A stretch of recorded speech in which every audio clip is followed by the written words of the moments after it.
What's up, everybody? This is Colin from Holistic Heritage Homestead. I hope you're all well.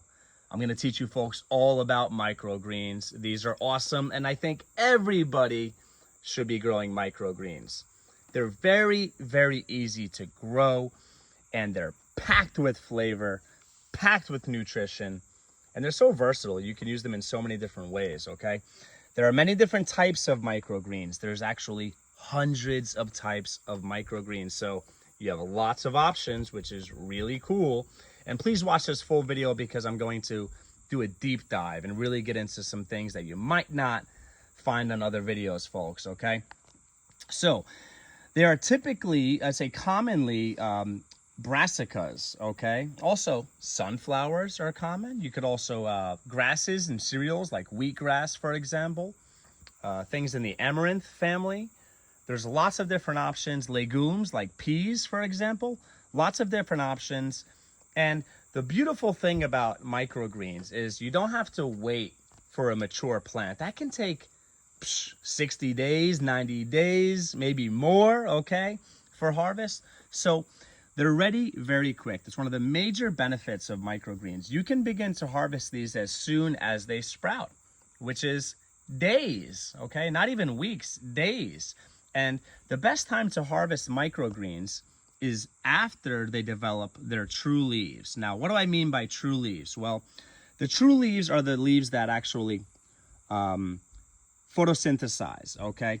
The cotyledons are the sprout leaves, the leaves that come out at first, and sometimes they photosynthesize, and sometimes they're just kind of storing energy for the plant. So these are the cotyledons, okay? Now, they might be photosynthesizing, they might not be, but you can eat them at this stage, but it's better to wait until you see those first true leaves. And as soon as you see those first true leaves, maybe give it a day or so and then harvest. Why do you want to wait until you have the first true leaves? Well, that's a great question, folks. And that is because once the plant photosynthesizes more, you're packing more nutrition, or the plants rather, are packing more nutrition into the plant. And we all want more nutritious food, or we should all want more nutritious food. So you're getting more bang for your buck. You're getting more nutrition, okay? So you want to harvest after the first true leaves come out. I would say at least one day after, okay?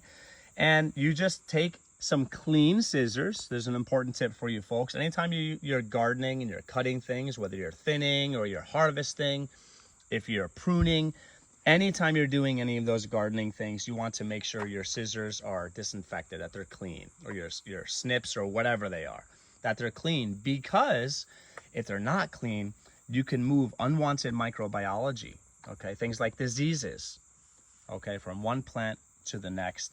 And also, it's food, folks. Be clean. Come on now. I don't have to teach you that. I shouldn't have to teach you that, rather, okay? So take your scissors and cut them at the soil level, or rather right above the soil level. Here's another tip for you. Anytime you're harvesting in general, a lot of the unwanted microbiology, the diseases, bad bacteria, stuff like that, that you want to stay away from and you want to keep away from your family, they're actually in the soil and on the soil. So when you're watering, for example, when things splash up from the ground, that's one of the ways that plants get diseases, okay?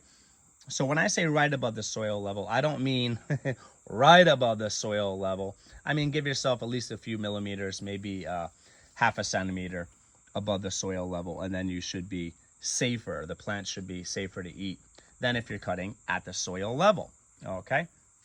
Now, as far as nutrition, essentially you're getting all of the nutrition you would get from a mature plant, but concentrated, okay? Concentrated forms. Remember, seeds are just potential. They're stored energy. Like these seeds you can see over here, okay? These are the peas, all right? Those seeds are packed with energy to last long enough, hopefully, until the plant can produce its own energy from photosynthesis, okay? So you have, the seeds are packed with energy, and that's being released into the plants. And then also, as soon as they're photosynthesizing, they're gaining energy. So pound for pound, microgreens are more nutritious than their mature counterparts. Okay, there's a fun fact for you. More nutritious. So when you're talking about volume, you could eat less food and get more nutrition. And one of the ways, for those of you who try to keep an eye on how much you're eating, for those of you who are trying to lose weight and just be healthy in general, is when you eat food that is low in nutrition, your body says, hey, Colin, we're not getting enough nutrition here. Eat more food. And then that is not always good, okay? If I'm bulking up and it's post-workout, that might be a great time to eat a lot more food. But that food is useless without the nutrition. So we're going for nutrition when we eat, folks. So let food be thy medicine, let medicine be thy food. So they're packed with nutrition. That is different types of minerals, different types of vitamins, okay? Different beneficial compounds. It's one of the #1 reasons people should be gardening. It's not just for the vitamins and minerals. It's all those beneficial compounds and volatile oils that plants contain they're anti-cancer, okay? And they're just anti-disease in general. Like a lot of the stuff that gardeners grow, they're like panaceas. So they're just like, they're all healing. They heal the whole body in many different ways. Anti-inflammatory properties, they're great. Another awesome benefit of microgreens is they are packed with antioxidants, okay? And antioxidants, a good sign of something that has a high ORAC value or high antioxidant value is color. Things like purple, for example, okay? That is a sign of anthocyanins, which is a powerful antioxidant, which is kind of scavenges the body of free radicals and releases and gets rid of bad things in your body. And it also gets rid of inflammation and helps to prevent cancer. So packed with nutrition. As far as flavor, if you've never had microgreens, you are missing out. They are absolutely delicious. They're packed with flavor. And just like they're concentrated with the nutrients compared to the mature counterparts, I would argue that at least some of the microgreens, they're concentrated with flavor as well. They pack a punch. Different flavors ranging from like sweet and nutty to spicy, okay? And they're just absolutely amazing as far as the different flavor profiles, and what they can do to dishes is amazing. They really enhance dishes. And speaking of dishes, okay, if you folks are following our channel, we love to cook. We really know how to get down in the kitchen and make things happen. Just saying, all right, is texture profile. They can add a little crunch, okay? Add a little bite to your food. And one of my #1 ways to have microgreens, specifically alfalfa sprouts, which could be considered a microgreen, is on sandwiches. That's right. You can make sauces with them, okay? And I recommend, to preserve all the nutrients, have some raw and have some cooked, okay? Cooking food, okay, often, especially if you're cooking to beyond a certain point, it actually kind of denatures and destroys a lot of the nutrition, including a lot of beneficial compounds, volatile oils, things like that. So raw is definitely the way to go. And also cooking food sometimes also helps to release certain nutrients, okay, or make more nutrients bioavailable. Tomatoes, for example, are one of the foods that contain something called lycopene, which is a powerful antioxidant, and it becomes available, or rather more bioavailable, once it's cooked. So what do I recommend? Do both. Have some raw and some sandwiches, add some to your sauces and cook it. That might release some nutrients that were not as available or not available at all, perhaps, when they were raw.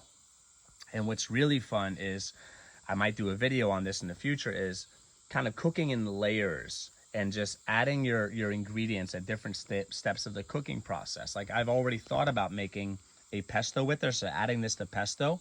And I think it would be great to take some microgreens, add it to the wonderful basil, all right, and the other stuff in the pesto, and to cook it, and then also to finish with some microgreens to get the nutrients in its raw form, okay?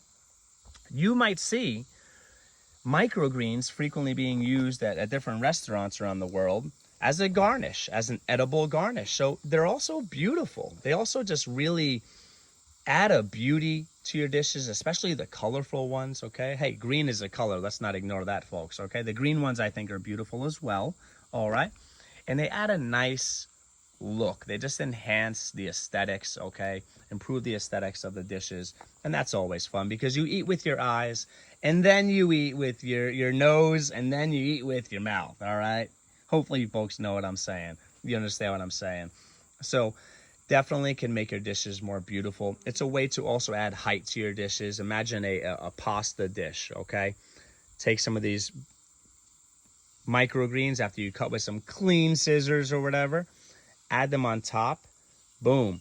It adds some height or depth, depending on how you want to look at it, okay, to your dishes, which is really, really nice. So if you're hosting, if you have some a person or people over for like lunch or dinner or something, little things like that, folks, those are tips that I want to give you to take your food to the next level, okay? And hopefully your guest or your guest will appreciate that. And you could say, hey, that guy Colin over at Holistic Heritage Homestead, him and his awesome wife Nicole, I've learned so much from them, and I know how to get down in the kitchen now thanks to them. So I hope you folks found this to be helpful. Hopefully you learned some things. Hopefully I sprouted some interest, pun intended, all right, haha. And hopefully you will give it a go, give it a grow. Quick to grow, super delicious, packed with nutrition, easy to grow, okay? And another benefit before I go is you don't need a lot of space. You can do this in small containers like these or whatever size these are. And they're great for those of you who live in urban or suburban areas. A lot of people use that horrible four-letter word, can't. I can't do this, I can't do that when it comes to homesteading, gardening, raising livestock, and life in general. I don't like that word. I try to come up with solutions instead. So you can have these indoors. You don't even need to get them outside. I believe natural sunlight, or I know rather natural sunlight is best, better than grow light. So if you can get it outside to get more nutrition in those plants, I recommend that. Otherwise, indoors, you can harvest them before they even photosynthesize if you want, okay? Or keep them under some cheap grow lights, and you have a lot of food packed into a tiny space. Again, if you enjoyed this video, if you learned something, please subscribe. Give it a go, give it a grow. Take care, everybody.